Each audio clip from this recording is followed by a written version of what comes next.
बहुत सारे बच्चों का क्वेश्चन होता है sir what are the best book for NDA.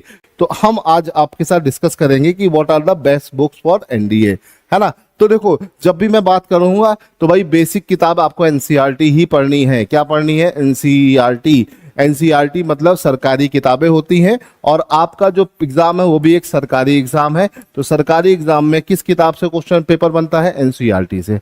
अब एनसीईआरटी की बात क्या है कि भैया ये थोड़ी सी महंगी किताबें होती हैं, है ना, मुझे ये लगता है ना भाई। ये किताब कोई 100 रुपए की, कोई 150 की, कोई 200 की होती है। तुमको तो कोई महंगी किताब लेनी होती 1000-2000 वाली, तभी तुम उसमें खुश रहते हो। लेकिन एनसीईआरटी अगर आप ले लेते हैं तो बेटा एनसीईआरटी के बाहर आपका कोई भी सिलेबस नहीं है ना। हाँ, लेवल थोड़ा सा चेंज कर सकते हैं, लेकिन अगर आपको अच्छा मैथ का पकड़ बनानी है तो 11th-12th की एनसीईआरटी उसको एकदम दिमाग में सेट करके चलो, ये तुम्हें बहुत हेल्प करने वाली है।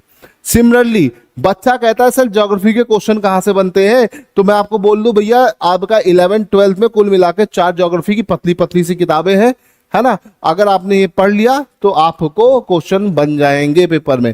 11th में बेटा आपका फिजिकल ज्योग्राफी का कॉन्सेप्ट है और 12th में ह्यूमन ज्योग्राफी का कॉन्सेप्ट है। अगर आपने कर लिया, वर्ड बाय वर्ड सब कुछ अच्छे से समझ के पढ़ लिया, तो आई डोंट थिंक कि आपको यहां से कोई दिक्कत आने वाली है। क्वेश्चन यहीं से ही पुट होते हैं।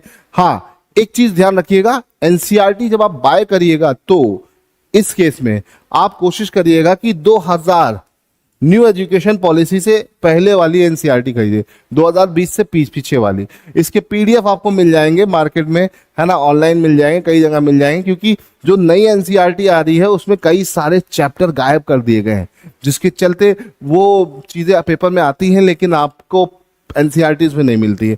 पुरानी एनसीईआरटी में काफी सारी चीजें हैं, तो इसे कोशिश करिएगा एनसीईआरटी 2020 से पहले की पढ़िएगा, उसमें आपको काफी सारी चीजें मिल जाएंगी। ठीक है बेटा, चलिए अभी ये तो बात हो गई ज्योग्राफी के बारे में।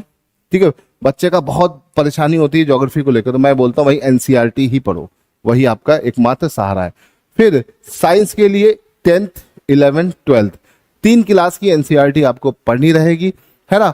बेसिकली 11th-12th तो आप पढ़ते ही हो, 10th की आपको क्यों पढ़नी है मैं आपको बता दूं कि भैया तुम्हारा जो केमिस्ट्री और बायो का सेगमेंट है वो 10th क्लास से ही शुरू होता है, और फिजिक्स का भी काफी हद तक काफी चीजें आपको 10th क्लास की मिलती है, लेकिन 11th और 12th के कॉन्सेप्ट भी यूज होते हैं।